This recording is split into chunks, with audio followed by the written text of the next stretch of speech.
Hey y'all, it's Heel Heat time. Hi everybody and welcome to Heel Heat. This is our WWE show for the week. My name is George Coles. This is my tag team partner, Jack Swagger. Swagger. Gary Rhodes, everybody. Jack Swagger. We're going to start this off with something that Swagger over here is familiar with, the so-so portion of the show. Basically the stuff that's pretty much forgettable. I'll let you start it off since you ain't been on the show for a while and everybody forgot you.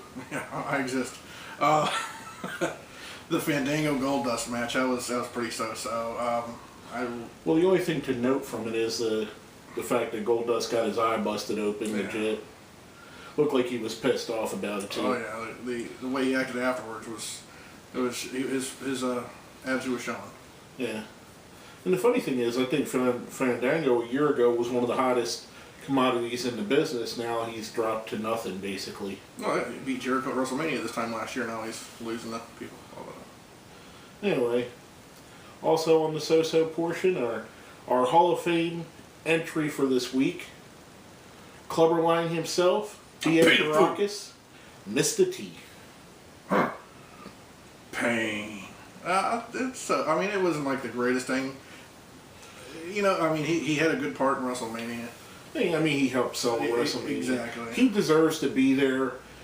Just that after all the stuff that you hear from people like Piper and Orndorff, and even Hogan said stuff about him in the past, that how hard he was to deal with. I think even Mean Gene, who doesn't talk bad about anybody, has said something. Said how bad he was to deal with. Well, it's good that the full first WrestleMania main event is now going to be in the Hall of Fame. Orndorff said? Orndorff said.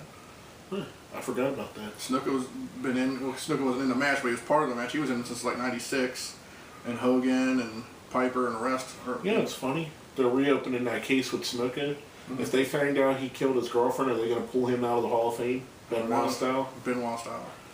Anyway. Well, they probably spent enough money to cover that one up. We're going to move on to the bad portion of the night, which you know a lot about because you're the bad portion of this show. What can I say? We'll start off with Hornswoggle giving out crap for St. Patrick's Day, which led to Bad News Barrett, which I kind of thought was a little bit funny. Oh, yeah. These Bad News Barretts, they've been really hit and miss. It's either good or terrible. There's no, like, in between. Well, you know, the good thing about the Bad News Barrett thing is it's starting to show a personality in the character, because beforehand, his in-ring abilities was very good, but you know, he just never had the it factor of everybody else from the Nexus.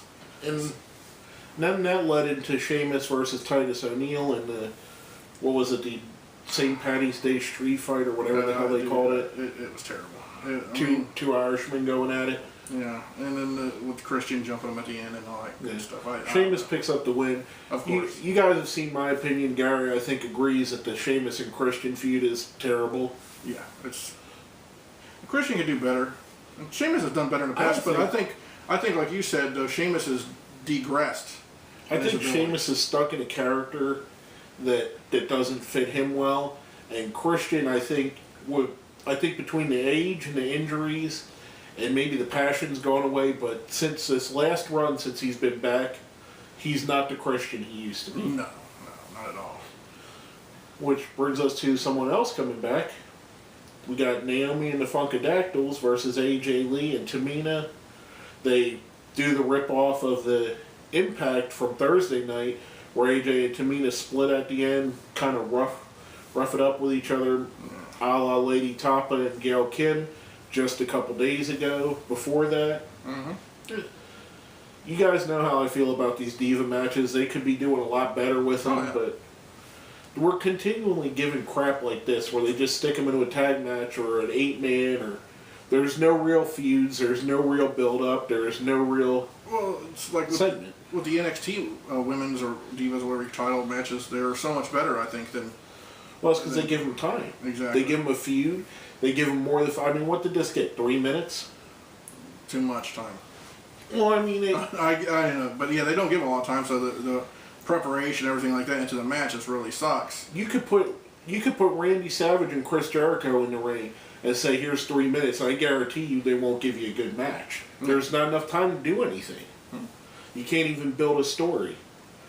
Which brings us up to the next clusterfuck, which was the big face versus heel match, the Big Show, Big E Langston, Dolph Ziggler, Mark Henry versus Ryback, ADR, Alberto Del Rio, and Damian Sandow. I think this was just a way for them to show off, hey, these are the guys that are one of these guys is most likely going to win the Andre the Giant Battle Royal. Mm-hmm. Which, if you look at it, they're probably the top 8 guys in there, other than maybe Mysterio. I think it's set up for Big Show to win something. I think he'll probably be the one ends up winning the whole thing. I honestly think that this might be a Big E Langston win. Which would be cool, too. I mean, depends on who else they put in there. I think at this point they got 20 of the 30 entrants in there. I expect some surprise entrants at some point, which would be cool. Now, coming off you're the Nikolai Volkov of this show. You're welcome, people. That's not a good thing. It's a good thing. Now we're going to go into the question of the week. Now, this is a question of the week from last week. What would be the number one thing on your professional wrestling bucket list? First answer we're going to go with is from a friend of ours, David Byrne. Being a fan overseas, it would be cool to get to an event in the USA. I'd also like to track down Hogan and kick him in the balls. I was a kid during the Monday Night Wars and a fan of WCW, so things like the finger poke of doom and not putting Sting over Clean at Starrcade broke my little kid heart. Excellent choices. I've seen shows in America, so I guess my version of that would be see something overseas. I'd love to kick Hogan in the nuts too. I don't know if you guys want to do that. That man's huge. Every man's got a price. Every man's got a weak spot. And he can kick punch him in the back first, then do it. I mean, you kick him in the nuts. I mean, what's he going to do, brother? If you go running, dig him out of Linda's purse. I mean, if you run, his hip's going to break by the time he catches you. True. Damn true. What would be your top thing you'd want to do? Well, we are at WrestleMania, but I would like to do WrestleMania on the ground level, front row. That'd be my thing. Just nothing. I mean, it's huge, but nothing like traveling across the country or not across the country, but across the ocean or anything like that. Just I'd like to see WrestleMania front row. That's a good one. You know what I think would be great to see a New Japan Tokyo Dome show. That'd be great. Kind of their version of WrestleMania. That would probably be pretty high up there on the list. Other than that, like you said, we've been to WrestleMania, so that's, I mean, pretty much the be-all, end-all. But I think the Tokyo Dome show would be right up there with it. Oh, yeah. Now, coming off of that, we're going to go into our question of the week for this week. We've had 2 songs put out there for the Songs of WrestleMania, one by Kid Rock, one by Eminem. Which one do you like better, the Kid Rock song or the Eminem song?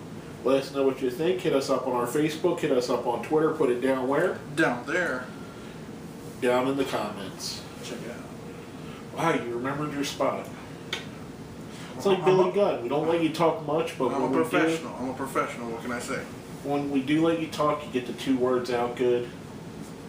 I'm a professional. Back off. Now we're going to move right into the good segment of the show. And this is something I thoroughly enjoyed. The beginning segment. Now, normally I'm against these talking beginning segments because they just wear you out with doing it over and over and over again. We had Triple H coming out with Orton and Batista, basically saying that not only if Daniel Bryan wins will Daniel Bryan make it a 3-way, but if Triple H wins, he'll make it a 3-way as well. And that makes it interesting too. I mean, like you were even saying, you'd be happy with either outcome in a way, wouldn't you? I honestly would. I mean, we both know what the payoff is. We both know that this is going to be a Daniel Bryan coronation, basically a la WrestleMania 20 Chris Benoit style. But hey, 2 Chris Benoit mentions in one show. Damn. Now we're working him in there. Yeah. But anyway, I think as much as I'd love to see the Daniel Bryan getting what he deserves, and trust me, he does deserve it. Just as interesting as of a match is a 3-way Evolution match. I don't think we've ever had the 3 of them going against each other. We've had Dave versus Hunter. We've had Hunter versus Orton. Dave versus Orton. I mean, I would like to see that, and then put Flair as a ref. That sounds pretty damn good. I mean, just saying. I mean, to me as a fan, the prospect of a 3-way Evolution match is just as good to me. Oh yeah, and like I said, it would help out with Dave because Dave is just not picking up. No, he's not as over as they want him to be. But you know someone that is over? Who's that? The Real Americans, and specifically Cesaro, almost said Antonio. Versus the tag team that's probably won over everybody at this point. We said it a long time ago. The Uso Brothers. I'd say honestly the Uso Brothers are the best tag team they have, and it's way overdue that they got the tag titles. You know, I know when Usos finally won the tag titles, it kind of reminded me of when your boy Mick finally won the title. Yeah. Because it was like these guys have worked their asses off for all these years, and they've helped build all these other teams and make them all look good, and really finally got what they deserve. You know, I was watching the other day Capital Combat 1990 from WCW. It had the Samoan SWAT team. And I was looking at it, and it was Fatu, and at that point it wasn't Samu anymore, it was the Tonga Kid. Mm-hmm. The Fatu, which is their dad. You see and you watch all the stuff that they do that's exactly the same as them, but you see where they've evolved it, and they've added the newer style with the high flying, the dives over the ropes and everything, but they've kept it in a way that, you know, the Samoan SWAT team, Head Shrinkers, Hot Islanders, you know, they've kind of kept it grounded in that same style. They were one of my favorite teams. I just like with Fatu the way he was so big, but the way he could just hit that splash. And the kids do a good version of the splash. Did you like him better as a Samoan SWAT team or the Head Shrinkers? I like the Head Shrinkers, I'll be honest with you. I like the Samoan SWAT team name better. Well, it was a better name, but I like Heyman. But I like the way that they had. Well, Heyman was good, but it was good with Heenan. Alpha. Yeah, that was when they were the Islanders, and that was but anyway, getting way off on it. But anyway, good match. The Real Americans win. Of course, Cesaro gets over with the neutralizer. How did you like that damn uppercut, though? The hyper uppercut? Oh, my God. Tell me that didn't look like it came right out of Street Fighter. I'm telling you, man. I was just waiting for finish him or whatever to see something happen. That's well, I'm working on it. But anyways, it looked like it just years ready to see that pop on the screen. I mean, what can we say about Cesaro that hasn't been said? The guy's fucking uber talented. Oh, yeah. I mean, his match on NXT, what was that, last month? Or whatever. Arise. Yeah, I mean, that with him and Sami Zayn was one of the best matches I've seen in a long time. Yeah. He's one of the best wrestlers I've seen in a long time. Which brings us into one of the best talkers we've seen in a long time. John Cena's promo with the Wyatt family counteracted. Mm-hmm. How'd you like that he was wearing the Cena gear? Oh, yeah, that was great. I could be you, John. I like the fact that, you know, Cena's really trying to build this match up because he's not in the title run right now, and I think Cena really wants to try to steal the show, which Cena, like we've talked before, when he's with the right opponent, can steal the show. Do you think that Bray Wyatt is that opponent? Oh yeah, definitely. I think this is going to have that old feeling where it's good versus evil, and you know, between Bray Wyatt, his henchmen, John Cena, like you said, John Cena is a big game player. Whether you like John Cena or you hate John Cena, when it comes to stuff like WrestleMania, he puts on the best effort he has, and he'll be there. I mean, I hate to say it because he's your boy, but John Cena's got to be up there with Shawn Michaels as being Mr. WrestleMania with the quality of performances he puts out. I agree. I mean, he pulls the hat trick. He pulled 2 decent matches out of The Rock when The Rock had no business being in the ring. Oh yeah, I mean, you even look at the match that Rock had with CM Punk. Yeah. It was just about as good as he had it with Cena, I think. You know what I mean? But you know, another great promo setting up a great feud and a great. I hope it'll be a great payoff. Speaking of great payoffs, like we said earlier, we had Daniel Bryan versus Randy Orton. Bryan picks up the win. The guy's he's fast tracking it. A precursor to what we would see later on, that Daniel Bryan's going in so hot. After the match, Dave Bautista attacks Orton, gives him the the skinny jean version of the Batista bomb, which means he can't go all the way down without ripping his pants in half. Got bounce. Yep. But it was a decent spear he caught Orton with, though. Yeah, I mean, I'm not knocking the guy.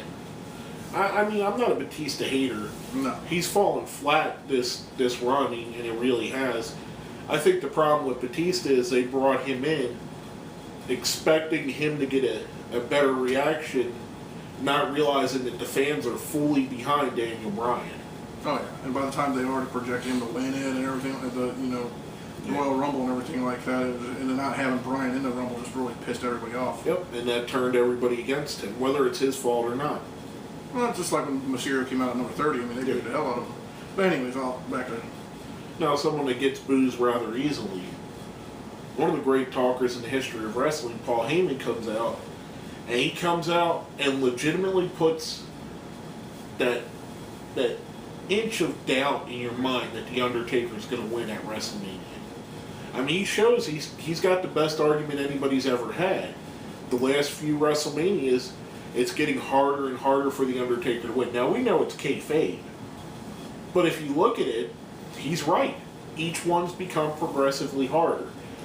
Last year's opponent, CM Punk, took him pretty far, and Brock beat him. It was a SummerSlam. Yeah. And then before that, Triple H. 2 WrestleManias in a row. Brock beat him. Yeah. Brock beat the shit out of Shawn Michaels beforehand.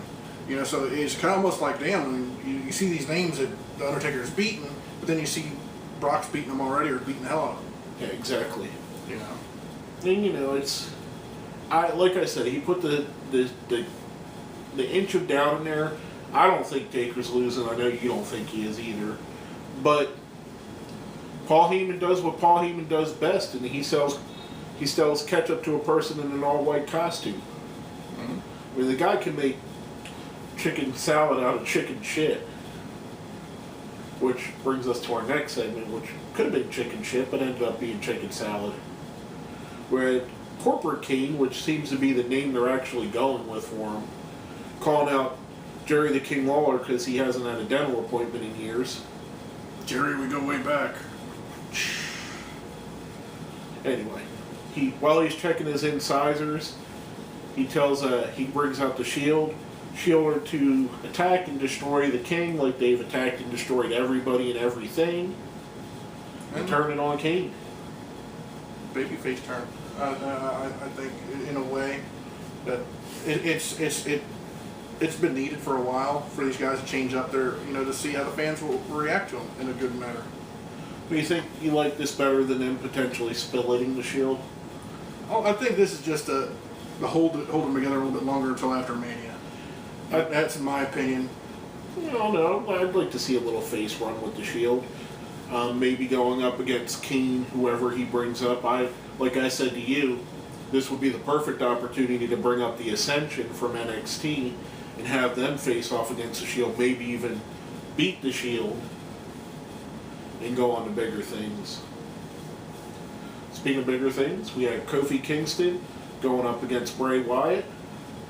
Pretty much a glorified squash match for Bray Wyatt, building him up strong going into WrestleMania.